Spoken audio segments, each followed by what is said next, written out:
It's insane how in anime, a villain can do literally anything and still be considered family. They could wipe out a planet, turn a best friend into a past friend, and just go on as many rampages as they like, and all will just be forgiven. Though the question of should that be the case will be forever debated. For example, Vegeta really is responsible for Yamcha getting put in the ground, and then he took his place and forced him to watch him raise the kids that could have been his. How could this happen to me? I hope you enjoy your time together! IRL, yeah, Yamcha would never forgive the Short King. But when it comes to media, it all just depends on the writing. Sometimes we really can just forgive or move past anything, but that's when the redemption arc is written well. Other times it requires a level of mental dissonance reserved for the criminally insane, as we're trying to justify a man who experimented on children and tried to start a war out of boredom, just suddenly being chill with everyone now, and congratulating the hero on getting married. Like, what? How did Orochimaru get away with this? The answer is explained, but it's in the books, so nobody knows about it unless they read the wiki. Redeeming villains is hard. It's a case-by-case basis, with the exact requirements for what it means to be redeemed varying wildly. Some stories will spend their entire runtime trying to show someone improving and working past the wrongs they've done, while others will just have them keep showing up to beat somebody worse till they're in the friend group by default. Different stories have different standards, but I will never forget how Fairy Tail had a man literally crucify a woman only for them to end up together and for it to be the best love story in that show. Why? Gajeel x Levy sounds insane, and that's because it is. But when it comes to relationships in Fairy Tail, the bar is kind of in hell, making Levy getting knocked up by the guy who nailed her to a tree somehow top tier. And as someone who has seen a lot of bad boy dating his victim stories, this is a contender for sounding just the worst on paper. So naturally, I've never stopped thinking about it. Like, did the show actually do a good job getting these two together? Was their chemistry actually good, or was I just young and stupid? Did Fairy Tail, a series with enough sob stories to make demon slayers blush, actually have a good redemption arc, or was Gajeel just cool? I kind of need to go back and figure out the truth, and since I have a YouTube channel, I figured I might as well drag you all along with me. Okay, let's talk about Gajevi and the weird miracle that was Gajeel's redemption arc. Nailed it. So, context for those who are unfamiliar with Fairy Tail's game, or more importantly, the slander. Fairy Tail is a shonen action show about magic. People capable of using it are called mages. These individuals typically join guilds to find community, beer, and most importantly, money. With the rowdiest of these found families being Fairy Tail, as in a fairy with a tail, like a literal tail. Don't let autocorrect lie to you, this is how it's spelled. Now, personally, I think this show was a lot of fun. And I say that as someone who dropped it after one ass pull too many. Fairy Tail is a standard action anime where the heroes go on adventures, beat up bad guys, and proving that the greatest magic of all was friendship. Look, it was cliche, it was corny, but it had one of the best anime soundtracks you will ever hear. Low-key, this show was kind of cursed coming out at the time that it did, as it came out during the big three of anime. A trio of popularity juggernauts comprised of Naruto, One Piece, and Bleach. These shows were everything to the early anime community, and they all hated each other. The beefs were insane, the arguments were annoying, but if there was one thing though that they all could agree on, it was that for as bad as the other two were, at least they weren't Fairy Tail. But boo! Now, for my money, I think Fairy Tail's biggest issues can be boiled down to a couple things. The first and biggest issue being repetition. But Bullshit. Fairy Tail had a formula, and by God did they stick to it. With this lack of variation means that even the things that worked initially quickly kind of got run to the ground to a point of self-parody. From its abuse of fake out deaths for engagement, gratuitous fan service that feels out of place during all these big emotional moments, to the way that most of the fights end with just, damn it, I gotta find a way to break these things. Have you tried hitting them harder? Huh. It worked. Fairy Tail does have a ton of hype moments and even great character writing, but as, again, I dropped this series, it did get stale for me after a while. Compounding this was the other big issue, which was Hiro Mashima, the writer for the series. Every manga artist is typically like making this up as they go along, but with him, you could really tell he was making this up as he went along, as cool ideas would constantly be brought up only to get less than stellar resolutions or just get thrown away. And this plus Fairy Tail's heavy reliance on the power of friendship led to people feeling just a certain kind of condescending way about this particular Japanese kid show. Fairy Tail has its warts, but I love it, which is kind of how I feel about Gajeel. Gajeel is a bully, he has a great look and is able to rock no eyebrows. But when he was first introduced, he really was every stock anime villain trope. He was arrogant, a dick, he bullied the weak, had no friends, and the only reason he seemed to exist was to be awful. This man was perfectly crafted to be the antagonist. He is here to piss people off and to make the moment when he gets his just desserts hit all the sweeter. And we've seen this before, a lot. Making the one truly interesting about him just being what he is rather than who he is. As you see, in this series there are different types of magic, with the most important kind to the story being dragon slaying magic. It's tied to the greater mysteries of the series, has a ton of copycats, and was broken as shit, but the most important thing, this was the same kind of magic used by Natsu, the main character of the series, who for a long time was its sole known user till everyone suddenly had it. But the first other user we ever met was Gajeel. This revelation immediately set him apart from all the other villains that had come before, elevating him from just some thug to a foil for Natsu and his ethos. See, Natsu, despite being a hothead, loved his guild. He viewed Fairy Tail as his family, filling the void left by his adopted dragon father that mysteriously vanished from his life. Natsu's fire was a protective one fueled by his love for his friends, with Gajeel being the opposite. Gajeel reveled in violence, he had no love for his guild Phantom Lord, and he just didn't fuck with any of its members. His establishing character moment was him using his magic to break a guildmate's jaw for the daring move of talking to him while he ate. There was no love behind Gajeel's iron, only a vain pride in himself and the delight he feels using it to hurt others. Where Natsu would die for his friends, Gajeel would happily hurt his own, not caring if they got caught up in his attack. Gajeel is meant to be seen as a monster, with this being cemented by his attacks on Fairy Tail, the first of which amounted to vandalism, wrecking the guild hall at night, and doing so on the orders of his guildmaster, which is an excuse he doesn't have for the second thing he did. As, feeling like it wasn't enough, wanting to humiliate Fairy Tail some more, Gajeel ended up jumping 3 members of Fairy Tail, beating them unconscious, and then nailing them to a tree for all to see, painting or branding the symbol of Phantom Lord onto them so that everyone would know what he did, and to send the message that Fairy Tail was weak. Look at how they can't protect their own. Look at how they can't protect themselves from me. This single act of violence triggers a guild war between Fairy Tail and Phantom Lord, and it also serves as the beginning of the relationship between Gajeel and his victim, Levy McGarden. Wait, why would you forgive him? So yeah, the girl he crucified is Levy. Up until this point, she had been a fairly minor character. Her existence is pretty much limited to just being like the protagonist Lucy's best friend, serving as her one normal relationship, as her teammates of Natsu, Gray, and Urza, they could most generously be described as quirky, though the more accurate description would be home invader, exhibitionist, and a traumatized autistic girl with an armor fixation. Levy didn't have the same high moments of ride or die, but she shared Lucy's love of books, supported her when she first joined the guild, and was a comforting presence that no one had anything really bad to say about. Plus she got super popular really quickly, so the author figured he might as well do something with her. With the thing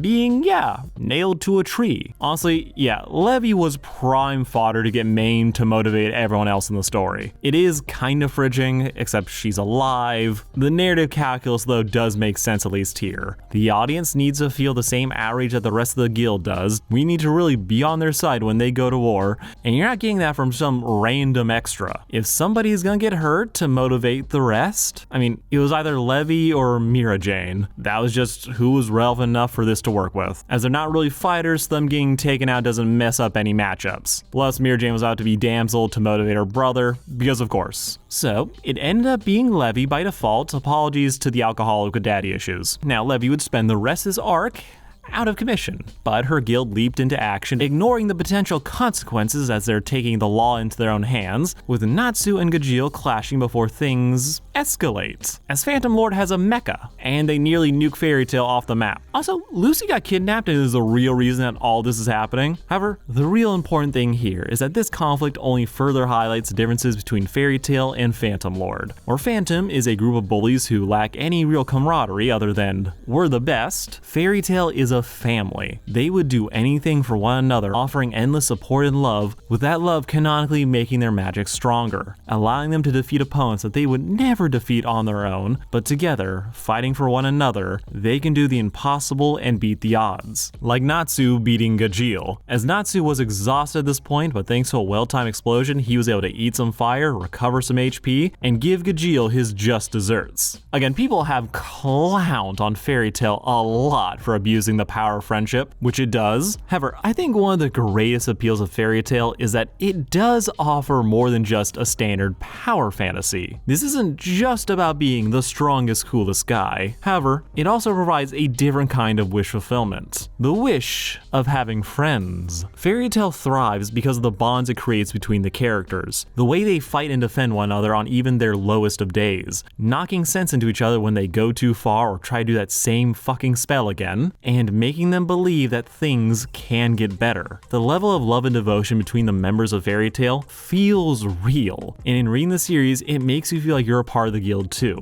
This is why the main overarching character trait for all of Fairy Tail's villains is a disregard for their comrades. Even when they have teams, even when they have people who love them, the main villain will throw everyone else away if it means achieving their goals. A mindset so antithetical to Fairy Tail's existence that it'll drive the heroes into a rage, with us then getting to see how their bond allows them to triumph, showing the power that comes from caring, furthering Fairy Tail's main theme of how making friends is just the best, making the villains who don't have any feel all the poorer for it, which brings us back to Gajeel, who, broken and beaten by Natsu, reveals that the two share the same backstory. Both of them were raised by a dragon who mysteriously vanished, with the memory of their lives before being hazy, and now Natsu has the extra added mystery of the fact that both dragons disappeared on the exact same day. This one tidbit does a lot to recontextualize Gajeel's behavior, and doing so without needing to stop and pity farm over him. The revelation that Gajeel too was a dirty orphan makes it pretty easy to just imagine how he ended up like this. As extrapolating from Natsu's own backstory,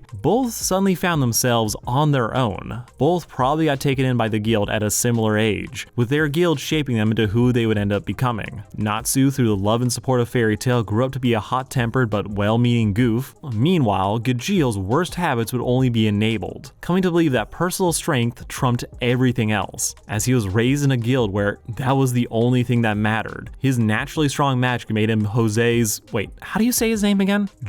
Oh my god. It made him Guildmaster Jose's personal attack dog. Gajeel's value to Jose was the violence he could inflict, so Jose had very little reason to curb how Gajeel treated others. Natsu, after defeating Gajeel, implies that, yeah, there might be something more to you. We could fight again after all this. So we're left with the door being open for Gajeel to return, and nobody could have predicted how it would happen.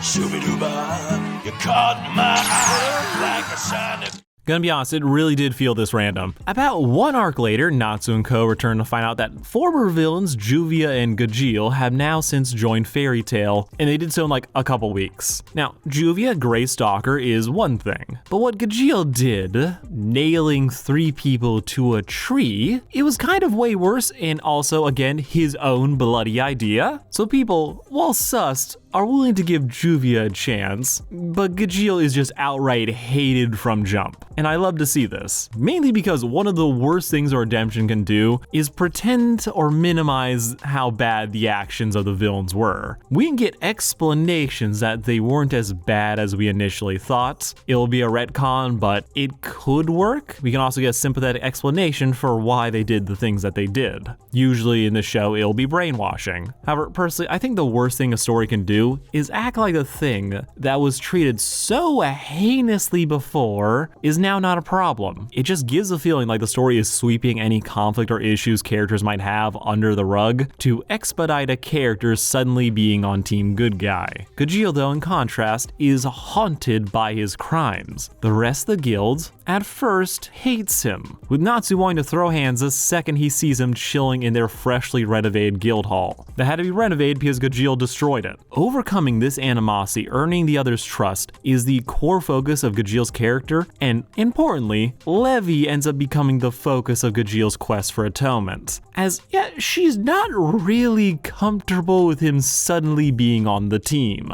Yeah, if I'm okay with him here, then you should be too. Now, I've given this show some flowers, but let me take some of them away by admitting that I kind of think Levy initially is kind of trapped being the voice of compassion. Yes, she's a kind person, but of the 3 people who got crucified, Levy is positioned as the one who thinks that they should just let sleeping dogs lie. That while she may not have liked him being in the guild, she's honestly kind of scared of him, Levy doesn't want to do anything about it. He was invited by Makarov, so it is what it is, which good. But then as soon as like it comes time for like, oh yeah, Gajeel actually earned his place, he's actually being sincere, she's the one who really is having to declare it out loud, because she needs to say it so the audience will buy it. I think how it's handled is mostly fine, but it doesn't feel like the story allows her to be messy and have a bit more of a complicated take on the situation. The situation of this guy beat her up, knocked her unconscious, then again, nailed her to a fucking tree. We literally watch Levy go from being scared of the man to speaking up to defend him. And this transition happens in back-to-back scenes. I kind of think that maybe a little bit more of a trepidation stage would have been real nice. The end product of how it's written does feel like very gendered in how it has the characters react to Gajeel's presence in the guild. Levy's teammates, Jed and Droy, just 2 jobbers whose only character traits are being in love with Levy, they both default to attacking Gajeel, with Levy then having to be the one to say, it's fine, don't do this. Then she gets saved by Gajeel, and that is meant to like prove his sincerity. It's nothing terrible, but it does lead to a more pressing critique of Gajeel's redemption arc, which is that I do think that while it makes for an interesting dynamic and love story, Levy falling in love with Gajeel is used as the ultimate seal of approval that he has grown past who he used to be. If Levy, his biggest victim, is in love with him, us as an audience would be like, oh yeah, he for sure 100% has fully changed. But to speak on the incident I've been talking around, Levy's team confronts Gajeel, wanting to get revenge for what happened and force him out of the guild, attacking him in front of the very tree he nailed him to, with Gajeel just getting the piss beaten out of him, only for the butt kicking to escalate into a mauling with the appearance of Loxus, one of the strongest members of Fairy Tail, and including Gajeel, he is the worst person here. Everything from the ground up, I'll form the ultimate guild, one so powerful, all will tremble in our name! No, Loxus. Beating Gajeel into the dirt, Loxus's wrath turns on Levy and the rest to suggest he is going too far. Only for Gajeel, who just took 2 ass whoopings, to step in and block the attack, saving Levy. Because of course he did. This is the final confirmation that Gajeel wasn't getting beat by some scrubs. He was letting them hit him, knowing that he had this coming and refusing to raise his hand against them. Gajeel wanted to prove his sincerity at the cost of his own body. Even when Loxus escalated things, he didn't fight back, and only use his magic to defend others. I think this whole situation, while a little quick, is pretty good, as it proves how serious Gajeel was, while also showing that what he did has not been forgiven. My only real note is that it puts to bed any doubt of Gajeel's sincerity just a little bit too quickly. Levy went from terrified to accepting of his presence, thus never getting a chance for her to unpack any of her feelings about him being here that wasn't just fear. Overall, it's solid, especially when paired with Gajeel's goofy attempts to fit in by singing, only for him to get caught up in the rowdy fight, which, okay, you see why he might be a real fit for this team. But again, the real test de resistance is Gajeel stepping up to defend Levy, and this got the people shipping immediately despite all that had happened before. Though it did make sense, as it clearly wasn't gonna be either of these bozos, and sure as shit wasn't gonna be what the streets wanted. Lucy x Levy, you will always be famous to me. Though to bring up one other thing that this scene and this arc did really well, is that it employed a tried and true method of getting us to like a character. And it's quite simple. You have a villain that everyone used to hate? Well, just introduce someone who is way more hateable. Weaklings in Fairy Tale and the pathetic people of Magnolia! Now, remember I talked about how Gajeel being brought up in a bad environment may contribute to him just becoming an asshole? Well, Loxus is Guildmaster Makarov's grandson. He was raised in Fairy Tale, but none of that stopped him from growing up to be a terrible person. Developing a complex around strength and just being a spoiled brat who wanted Fairy Tale to be taken seriously, he decided he was gonna help the guild. And by help, I mean take some of his guildmates hostage and force the rest to compete in a battle royale to cull the weak. He also threatened to nuke the town if his grandfather didn't make him the new master, also threatened to let some of the other women in the guild die if he wasn't made the master, only to straight up try and kill everyone when he was losing, even after hearing that his grandfather was about to die and he was going to become the new master. With the only reason his spell failed on killing everyone is just on account of some magical bullshit about how in his heart, he really didn't see everyone as his enemies.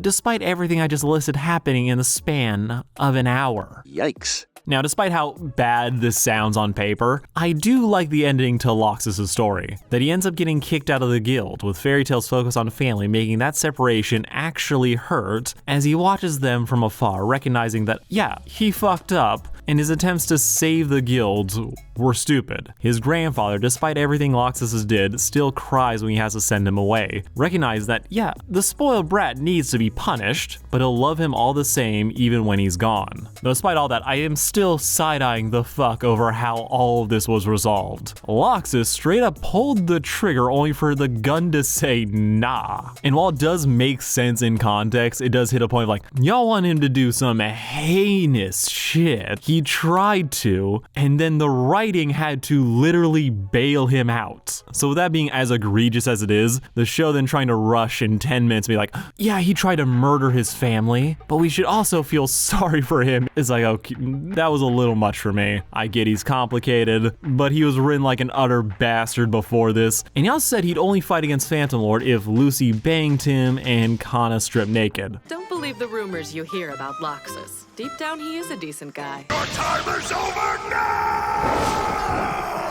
The grandfather remembers this, but the rest of the guild is they are way too chill for what happened. Now, I bring all this up because, for my money, I think how Loxus is handled, how it's okay, please think he's sympathetic.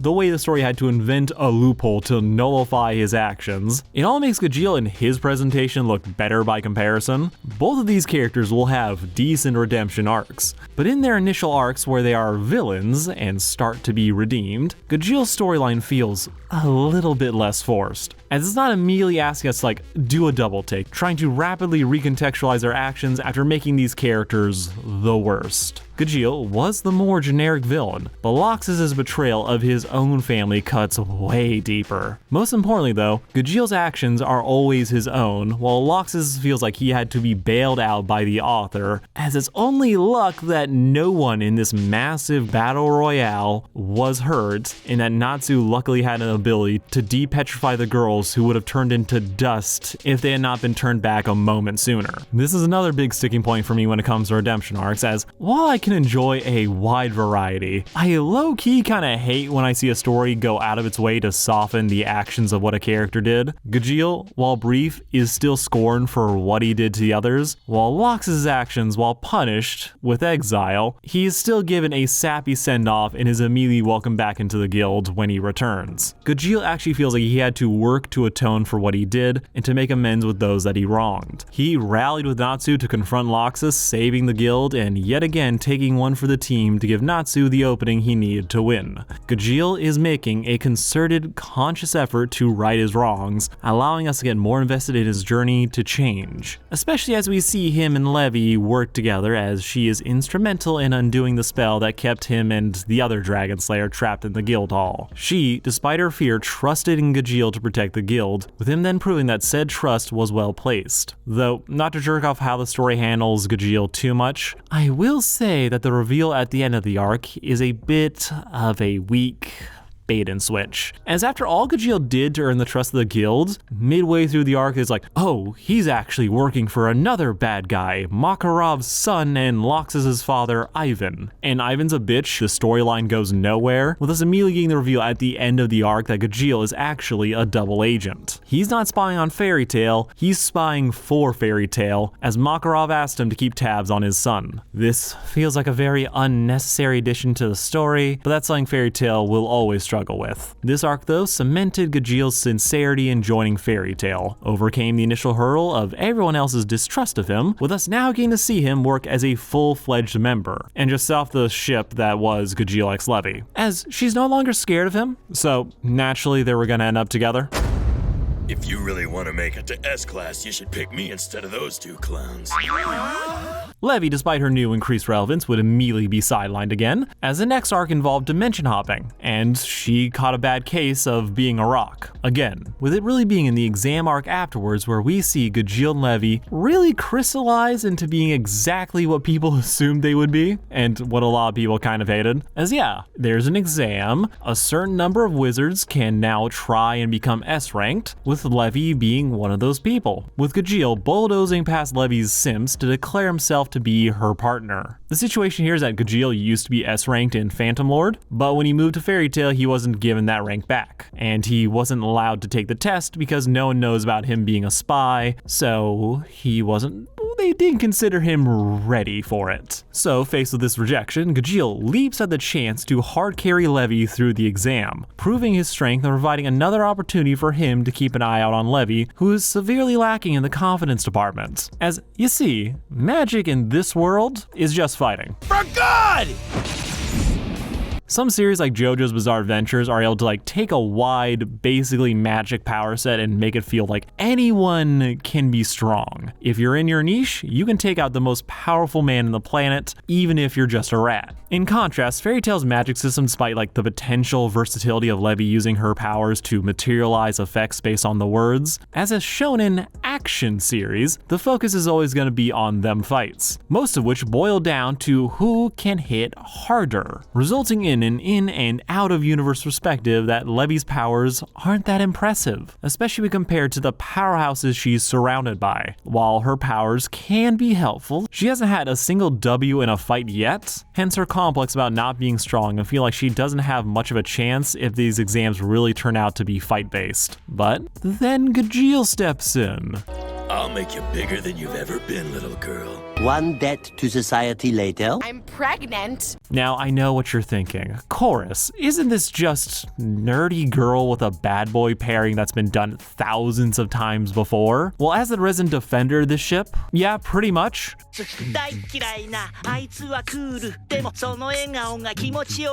Gajeel and Levy's dynamic is fairly basic if we're being honest. Levy at a low point suddenly has a grumpy bad boy inject himself into her life, with it being one wall slam away from being just that standard high school anime romance. The series pulls from very, very specific archetypes and isn't in a hurry to reinvent the wheel. So the question of what do they have that sets them apart from all the other versions of this, especially when they met in such an extreme way, well, them meeting in the extreme way is kind of part of it. And to its credit, I do think the series does a good job at taking stock situations and using them to fit the characters and the massive elephant in the room. As you see, Gajeel, despite risking his life on multiple different occasions, is still a dick. So you want to get my attention, is that it, half pint? In that case, all you gotta do is get strong enough to actually be a challenge for me. Typically, when a character with this rough of edges gets put into a story, it'll amount to them being rude with everyone else just kind of laughing it off. However, Gajeel's obsession with fighting, wanting to use this exam as a chance to beat up one of the S ranks or Natsu, just because, it leads to his more noble intentions getting obfuscated and making him look worse than he actually is. When they're on the island, him missing how insecure Levy is about not being strong goes completely over his head, leading to all his tough talk about how he's just here to pick a fight to kind of hurt her feelings, as she sees this as him not caring that there was no deeper reason for him stepping up to join her, making Levy feel like a fool for thinking that Gajeel could be considerate. In another more generic story, this would have been played as just Levy being hurt that he's not here for her, insert I don't like you Baka and move on. Instead though, we focus a bit on how Levy just has that slight bit of unease about how she feels about Gajeel. It's not a lot, but she does say like, I was starting to think he was a nice guy despite what happened. She picked him over more loyal friends under the belief that Gajeel isn't that bad, only for him to me poke at her sense of inferiority, creating a 1-2 combo that frustrates her enough that she runs away. And I feel like that, okay, for what she's going through, for what's happened between them, having that sense like, I trusted you, I thought you were getting better, I thought you were different, and to like get frustrated by that and run away, that is about as good of a choice as could be made for this fucking couple. Though yes, it is still giving I hate that I like him energy. But after toying around with cliches, we move on to something totally original. Gajeel swooping in to save Levy. Again, and she has now completely forgiven him after this. It's tough to keep track of you if you run off on your own, kid. Seriously. Don't leave my side again. So there is a question I think that is worth asking, which is, when is a redemption arc considered complete? At what point has a character done enough to make up for the past? AKA, did saving Levy twice helping to defeat Loxus, did that really make up for the time he made her cosplay as Jesus Christ? Well, for my money, I think the answer is no, but I would still consider Gajeel redeemed by this point in the story. Let me explain. You see, redemption arcs again are messy to compare and contrast. Each story has its own standards and ethos. Sometimes the world is playing fast and loose with ethics, so nobody is really pressed about anything, while other stories ask us to see the humanity of everyone, and therefore requires a more nuanced take on how a person's actions affect others, leading to villain to really sit with what they did, and to really work to atone for what they did. A villain's redemption must fit the story that it's in, and what themes the author is going for. Fairy tale is an action shonen. This is a genre where the laws of physics are optional and logic gets put in the corner for being a buzzkill. The story is progressed by fights, interwoven with big emotional moments and declarations,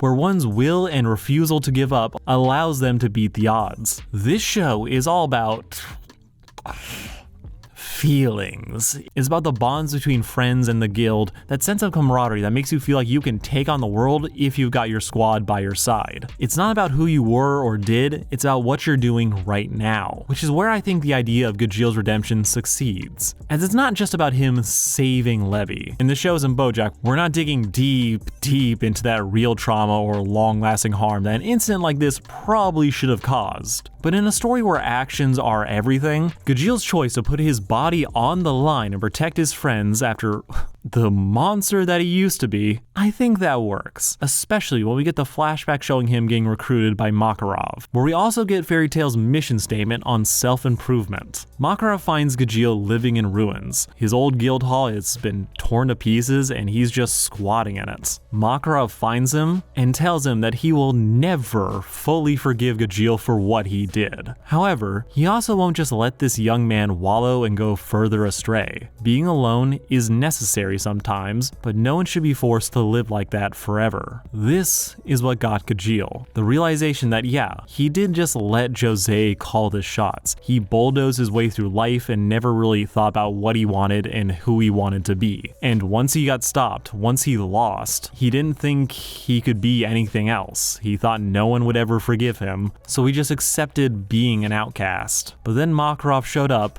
and asked him to try and be better. Gajeel was given a home that he didn't think he deserved. He gained a roof over his head, friends, and even a cat. Fairy Tail effectively says that you can find love and acceptance, that your people are out there just waiting to be found. Maybe they don't hold a grudge as much as they should given the severity of the crimes, but not repeating that old behavior, fighting to make up for those mistakes, and finding community. That's what redemption is in Fairy Tail, and that's what Gajeel displays when he rushes in to save Levy. Not just protecting her, but thinking of the rest of the guild, as he tells her to leave him and to go warn the others of what's happening. As these villains are here to destroy the guild, Gajeel, having tried to do the same, isn't about to allow it. And with a piece of iron from Levy, who put a heart in it, Gajeel is able to eke out a win. But then he falls unconscious for the rest of the arc, with the power of Shonen allowing Levy to see the sincerity of his actions. But yeah, he is a nice guy underneath all of it. He is a bit of a dick and calls her kid a lot. But yeah, even after the crucifixion, she is down bad. But it's okay, that shame doesn't have to live with her long, because everyone dies. Hey, yo, what the fuck? So the worst villain with the most aura nuked the island, but thanks to the tween ghost of the first guild master, they all lived. And all it cost was 7 years trapped in stasis. And yeah, when they come back from that, Fairy Tail's rep is down the drain and power creep has really left them all behind. So everyone goes off to train. Levy she's disappointed Gajeel didn't take her with him, but none of that matters. See, we've hit the point where the show is just teasing out these two hooking up. We constantly see them by each other's side. Gajeel can't have a fight without Levy being worried. Filler arcs add scenes of the two of them dancing at the expense of Levy's other simps, who now have to watch the man who beat them up steal their girl. And honestly, this couple is cute. Levy, having been put through the ringer, faced death and not blinked, got a massive confidence boost, becoming more skilled with her magic and working with her friends to defeat enemies even when she gets a very few chances to solo people. The meek girl from the exam arc is gone. Instead, we got a more confident, if still dorky bookworm, which gives a nice yin to Gajeel's yang, who has begun to show her just a bit of his appreciation and actual respect. Skipping the party to do a little writing, huh? Yeah, nerdy, right? Nah, you're just a rebel. I guess I am. The story is basically teasing us like, oh yeah, these two are totally gonna be a couple. It's gonna happen one of these days. It's like, yeah, no shit. Nobody is drawn blushing this much if it's meant to be taken as platonic. If there's a situation that can tease the two of them together, the story takes it. The peak of which is just Gajeel fighting a shark man. He is drowning in poisonous water, with Levy jumping in to save him via mouth to mouth. She literally breathes new life into him, and that leads to the funniest bit where he points out that she was doing too much here, as she can create air with her magic, something she was too much of a hurry to think of. She jokingly later tries to say, oh yeah, I totally saved you. You should write a song about me later. And he's like, okay, bet. None of what they have going on anymore is super complicated. They have gone over the main hurdle. The rest of it is just mostly a nod and a wink from Mashima about how, yeah, they're definitely gonna fuck. Which brings us to my next point, as I'm sure this is gonna be controversial, but is Gajevi actually the best ship in Fairy Tail? Well, in my humble opinion, yes. Is it basic once you take away making amends for how he St. Petered her? Yeah, but they have a pretty adorable dynamic, not to mention, all the other ships are terrible. Like, there's no jokes here, this is just a fact. Like, ignore all your headcanon, fanon, and fan art. For the relationships that are teased in the series proper, Gajil and Levy basically clear most everyone else, mainly by being the only ones to actually fall in love and to have that be their main story. Hiro Mashima has been teasing Natsu and Lucy just happening for almost 20 years, and the closest we've gotten so far to them getting past the friend zone is his personal fan art. Urza and the blue-haired copy-paste author's pet is 20 flavors of complicated with enough cop-outs that even when I kinda like what they did with his character. Don't even get me started on Mavis, Zareth, and their bastard. Fairy Tail, it is phenomenal at getting you to care about its characters and their bond, because they're family. But romance was never really a priority, and it was never something that the series was great at. At best, it is a spice, something to sprinkle in to hint at what something might be or to justify a quirk. But by the end of the original series, most of these don't end up going anywhere. The cowfolk couple they're one tier away from extra, so I don't really count them, making the only real competition for my book being Gray and his stalker, both of whom I actually adore, but I think they suffer a bit too much from having good moments of working together. Oh, they're going closer, only for us to hit a bit of a factory reset. But the real reason I rank them so much lower is I think Gray's storyline after the tournament arc, they all kinda suck. Sue me. This leaves Gajeel and Levy to be the only canonical couple to happen before they roll credits, with their storylines just feeding into each other in a way that feels consistent. As after another time skip, we find out just what happened to them. They became cops, only for them to quit their job immediately to rejoin Fairy Tail. Or in the big final war arc, we watch Gajeel face his demons one last time. In this case, his name is Bloodman, where Levy evens the score for all the times he saved her, displaying the same reckless abandon as her lover, taking hits for him, and lying about being saved to keep Gajeel motivated in the fight, with it all culminating in Gajeel's death. Sacrificing himself as the villainous petty and trying to take Gajeel with him, Levy ignores Gajeel's cries to stay away, refusing to sit back and watch him die, breaking herself free when Gajeel tries to keep her away by pinning her to a rock, which is a direct callback to how they met, only for Gajeel's cat to step in and hold her back, giving Gajeel the chance to confess his feelings, saying that he is a better man because of her, having become so much more than he thought possible. The thug he was ended by how she opened his eyes to living for others after only thinking of himself. Then importantly, this wasn't a case of, oh, she fixed him. This was a case of Gajeel fixing himself to be worthy of her, to be worthy of all the friends he's made, and all that onus was on him, and I love that. After all Gajeel's done, all that he's worked for, he bites a bullet one last time, but he opened up to her, and then he disappeared. For 20 seconds, as he's not actually dead. Am I dead? No. You're not dead. There's magical bullshit, and Fairy Tail loves its fake out deaths. Unreasonably so, as the old man should have died. That aside though, I love this moment. I love these two's relationship and the journey to get here. Levy didn't fix him, he fixed himself, and seeing him work to atone for what he's done, to make amends with the person that he most wronged, I think that works. I think that's actually really good for an anime, as it becomes so focused less on oh my god, I need to fix everything. It's no. I need to be better, but I can't really move forward till I've earned the forgiveness of those that I've hurt. Levy managed to go from a character Mashima had no plans to do anything with, to a member of the main cast, with us watching her go from a damsel to a confident fighter without sacrificing who she was. So when the two reunite, when we get that epilogue where we find out that yeah, they're having a kid, it's like cotton candy. Just a sweet little ending after a long, if a little bit drawn out journey to get there. Gajeel is one day gonna have to tell his offspring how I met your mother, and yeah, he really did beat her up and nail her to a tree. I don't think anyone will be able to hear that and just be convinced that this can work or it's handled in any relatively tasteful way, but give the story some time, meet it where it's at, and you can be surprised how well it works. Alright, this has been Sarcastic Horse, and yeah, I ship it. I am going to try and be doing a little bit more anime content recently. Copyright has been very annoying, so what you're into, you're welcome. Though I will still be talking about cartoons, so stay tuned for all of that.